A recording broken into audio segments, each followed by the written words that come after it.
সবাইকে আমার নমস্কার। আশা করি আপনারা প্রত্যেকে ভালো আছেন।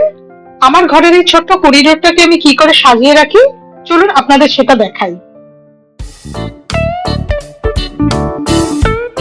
নমস্কার, আমার চ্যানেলে আপনাদের সবাইকে স্বাগত। Welcome to my channel. দুটো রুমের মাঝখানে এই ছোট্ট জায়গাটা আছে।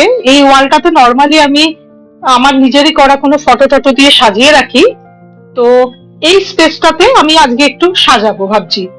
তো প্রথমে আমি ওয়ালটাতে একটু হালকা করে একটু পরিষ্কার করে নিচ্ছি, যদিও এটা পরিষ্কারই আছে, তাও একটু হালকা করে উপরে একটু ক্লিন করে দিচ্ছি। এবার একদম উপরের দিকে আমি একটা গণেশের মূর্তি রাখছি। আর এই গণেশটার মেক ওভার করেছিলাম, সেটা আমার পুরনো ভিডিওতে রয়েছে। তারপরে এখানে আমারই নিজের হাতে করা একটা ডট পেন্টিং, এটাও একটা গণেশজির ছবি। তো সেই ছবিটাকে আমি তার নিচে রাখলাম।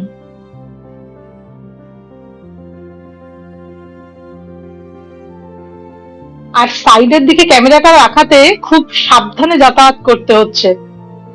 এখানে এই গাছটাকে আমি বাইরে থেকে নিয়ে এসেছি, ব্যালকনিতে কিছুদিন রেখেছিলাম। তো ভাবলাম এই মাঝখানটাতে একটু রাখি। আর এটাকে একটু পরিষ্কার করে নিচ্ছি। আর উপরে যেহেতু একটা লাইট আছে, তো এখানে কয়েকদিন গাছটাকে রাখলে খুব একটা অসুবিধা হবে না।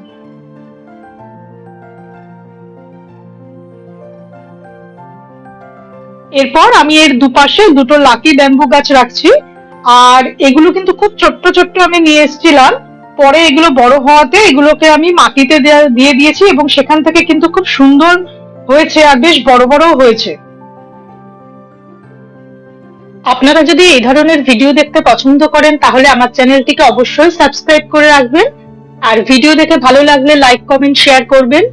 ভিডিও নোটিফিকেশনের জন্য বেল আইকনটা প্রেস করতে কিন্তু ভুলবেন না।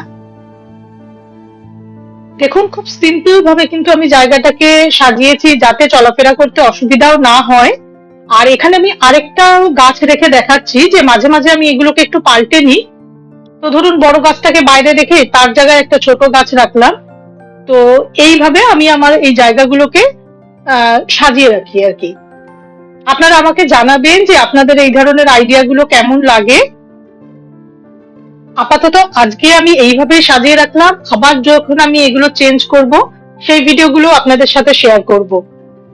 আবার নতুন একটা ভিডিওতে আপনাদের সাথে দেখা হবে। নমস্কার, ভালো থাকবেন।